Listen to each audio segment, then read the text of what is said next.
Mahadev versus Jalandhar. प्रिय भक्तों, क्या आप जानते हैं प्रभु शिव शंकर के ऐसे दैत्य पुत्र के संदर्भ में जिसकी उत्पत्ति महादेव की क्रोधाग्नि से हुई, जिसकी रोने की आवाज से समस्त संसार भयभीत हो उठा और कोई भी देवता युद्ध में जिसे पराजित न कर सका। प्रभु शिव शंकर का वो दैत्य पुत्र जिसने स्वयं को महादेव से सर्वोपरि समझ उनसे युद्ध किया। आइए जानते हैं प्रभु शिव शंकर की क्रोधाग्नि से उत्पन्न हुए उनके राक्षस पुत्र जलंधर की कथा। जब प्रभु महादेव को अपने ही पुत्र जलंधर से युद्ध लड़ना पड़ा और क्या हुआ उस युद्ध का परिणाम। पौराणिक कथाओं के अनुसार एक बार इंद्रदेव गुरु बृहस्पति के साथ महादेव के दर्शन करने हेतु कैलाश पर्वत जा रहे थे। तभी महादेव इंद्रदेव की परीक्षा लेने हेतु एक साधु का रूप धारण कर उनके मार्ग में साधना के लिए बैठ गए।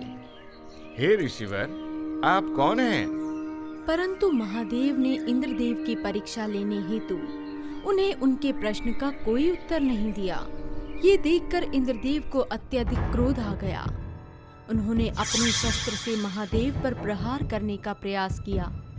इंद्रदेव को ऐसा करता देख महादेव अत्यंत क्रोधित हो उठे और उनकी क्रोधाग्नि के कारण उनके नेत्र लाल हो गए। ये देखकर गुरु बृहस्पति को ये ज्ञात हुआ कि ये साधु के रूप में कोई और नहीं बल्कि स्वयं महादेव हैं। क्षमा कीजिए महादेव, मैं आपसे विनती करता हूँ प्रभु, आप कृपया इंद्रदेव को उनकी गलती के लिए क्षमा करें महादेव।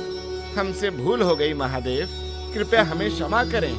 आप कृपया अपनी क्रोध अग्नि से हमें दंडित ना करें प्रभु। महादेव ने गुरु बृहस्पति की विनती सुनकर अपनी क्रोधाग्नि को एक समुद्र में विलीन कर दिया और इंद्रदेव को क्षमा कर दिया। परंतु महादेव की क्रोधाग्नि से समुद्र में एक बालक की उत्पत्ति हुई, जिसके रोने की आवाज से समस्त संसार भयभीत हो उठा। सभी देवतागण इस समस्या के समाधान हेतु ब्रह्मा जी के पास पहुँचे। तब ब्रह्मा जी उस बालक को शांत कराने हेतु उसके पास पहुँचे। ब्रह्मा जी ने जब उस बालक को अपने हाथों में लिया, तब उस बालक ने ब्रह्मा जी के गले को बहुत अधिक बल से अपनी हथेलियों में जकड़ लिया, जिस कारण ब्रह्मा जी के नेत्रों से जल बह निकला। तुम्हारे बल से मेरे नेत्रों से आंसू बह निकले, इसलिए आज से तुम्हें ये संसार जलंधर के नाम से जानेगा। तुम्हारे उत्पन्न होते ही युवा होने के कारण तुम महापराक्रमी हो जाओगे और कोई भी देवतागण तुम्हें पराजित ना कर सकेगा, परंतु तुम्हारा संहार केवल महादेव के हाथों ही संभव होगा।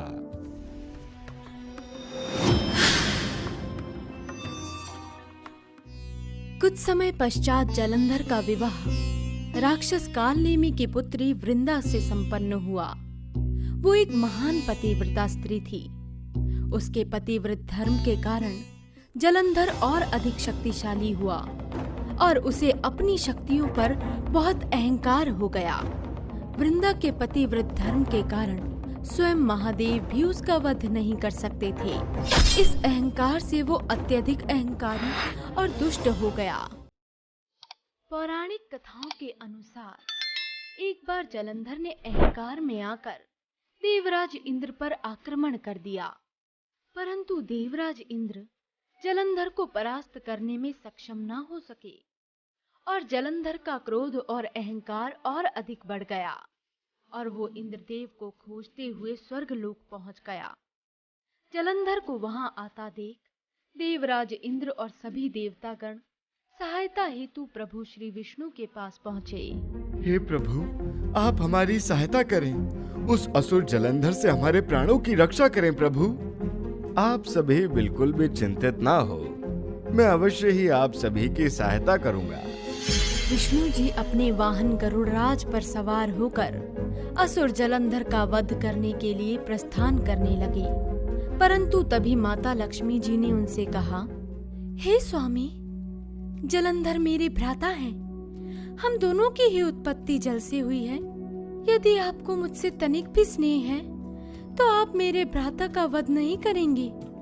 देवी लक्ष्मी, आपके भ्राता जलंधर ने अधर्म के मार्ग को अपनाया है और वो देवताओं को हानि पहुंचा रहा है। आपके कथन अनुसार मैं जलंधर का वध नहीं करूंगा, परंतु अभी मेरा युद्ध भूमि में जाना अति आवश्यक है।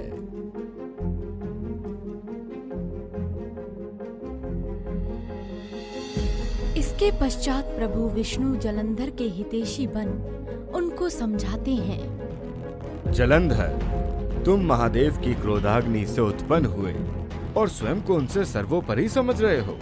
तुम महादेव से क्षमा याचना करो और उनकी शरण में चले जाओ। कदापि नहीं, मैं जलंधर तीनों लोकों का स्वामी हूँ, कोई भी मुझसे सर्वोपरि नहीं। इसके पश्चात जलंधर और प्रभु विष्णु जी के बीच भयंकर युद्ध होता है, परंतु उस युद्ध का कोई परिणाम नहीं निकलता। प्रभु श्री विष्णु जलंधर पर प्रहार करते हैं, परंतु ब्रह्मा जी द्वारा मिले वरदान और वृंदा के पतिव्रत धर्म के कारण विष्णु जी के प्रहारों से उसे कोई क्षति नहीं पहुंचती और वो पुनः जीवित हो उठता है। स्वयं नारायण के प्रहार भी इस दुष्ट पर विफल हो रहे हैं। अब तो स्वयं हमें ही इस दुष्ट का वध करना होगा। हे देवी, तुम तो अति सुंदर हो। मैं तो तुम्हें देखकर स्तब्ध रह गया।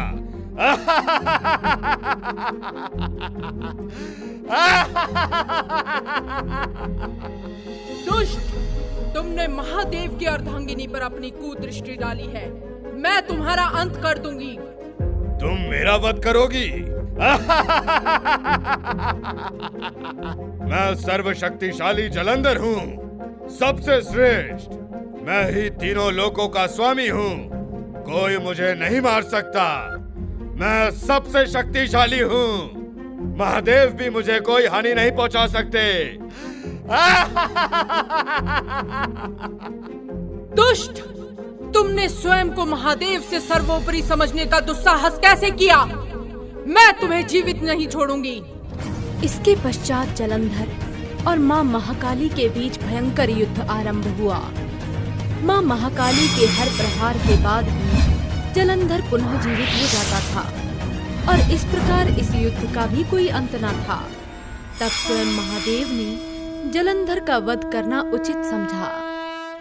जलंधर, तुम अति पराक्रमी हो, परंतु तुमने स्वयं अधर्म का मार्ग चुना है। तुमने पूर्व में देवताओं की अर्धांगिनी पर अपनी कुदृष्टि डालकर बहुत बड़ा महापाप किया है, परंतु अब तुमने महाकाली, जो स्वयं काल अर्थात महादेव की अर्धांगिनी है, उन पर भी कुदृष्टि डालकर स्वयं अपनी मृत्यु को ललकारा है। जलंधर, अब तुम्हारा अंत होना निश्चित है। जिस प्रकार तुम मेरी क्रोध अग्नि से उत्पन्न हुए हो, आज उसी प्रकार मेरी क्रोध अग्नि से जलकर भस्म हो जाओगे। ब्रह्मांड की कोई शक्ति आज तुम्हें मेरे क्रोध की अग्नि से नहीं बचा सकती। मैं अति पराक्रमी हूँ, मुझसे पराक्रमी कोई नहीं, कोई मुझे पराजित नहीं कर सकता। तुम्हें अपनी शक्ति पर बहुत अधिक अभिमान हो गया है।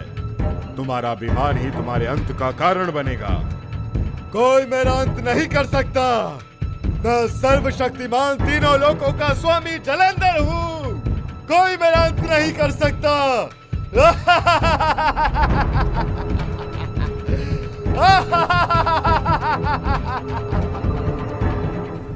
महादेव और जलंधर के बीच महाप्रलयकारी युद्ध का आरंभ होता है। महादेव और जलंधर के बीच बहुत देर तक युद्ध चलता है। महादेव उस दुष्ट पर अनेकों बार प्रहार करते हैं, परंतु महादेव उस दुष्ट का वध करने में असफल रहते हैं, क्योंकि जलंधर की अर्धांगिनी वृंदा के एक महान पतिव्रता स्त्री होने के कारण वो सुरक्षित होता है और उसे कोई मार नहीं पाता। इस दुष्ट का अंत तो केवल हमारे हाथों ही संभव है, किंतु हम इसका वध क्यों नहीं कर पा रहे हैं? महादेव, जलंधर की अर्धांगिनी वृंदा एक महान पतिव्रता स्त्री है। इसके इस पतिव्रत धर्म होने के कारण कोई जलंधर को हानि नहीं पहुंचा सकता है।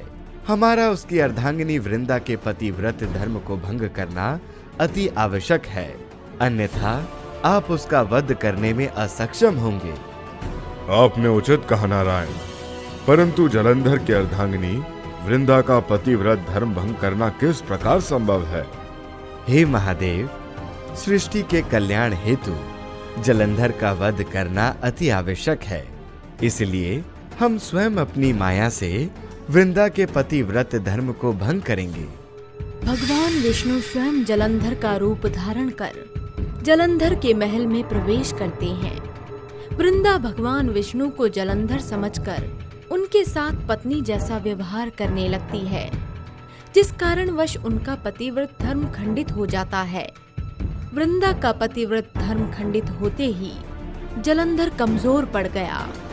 तब महादेव ने अपने त्रिशूल से जलंधर पर प्रहार किया और महादेव के त्रिशूल के एक प्रहार से ही जलंधर का सर उसके धड़ से अलग होकर दूर जा गिरा और महादेव के हाथों उस अहंकारी दुष्ट का सर्वनाश हुआ। सभी देवता गणों ने महादेव के समक्ष अपना शीश झुकाकर उन्हें नमन किया। परंतु जब वृंदा को प्रभु विष्णु जी की इस माया का आभास हुआ तो उसने भगवान विष्णु को श्राप देते हुए कहा कि जिस प्रकार आपने मुझे छला है, उसी प्रकार आपकी अर्धांगिनी को भी एक दिन कोई छलेगा। आपके पाषाण हृदय की भांति आप भी पाषाण के बन जाएंगे और अपनी पतिव्रता अर्धांगिनी को ढूंढते हुए वर्षों भटकेंगे। और इतना कहकर उसने स्वयं को अग्नि में विलीन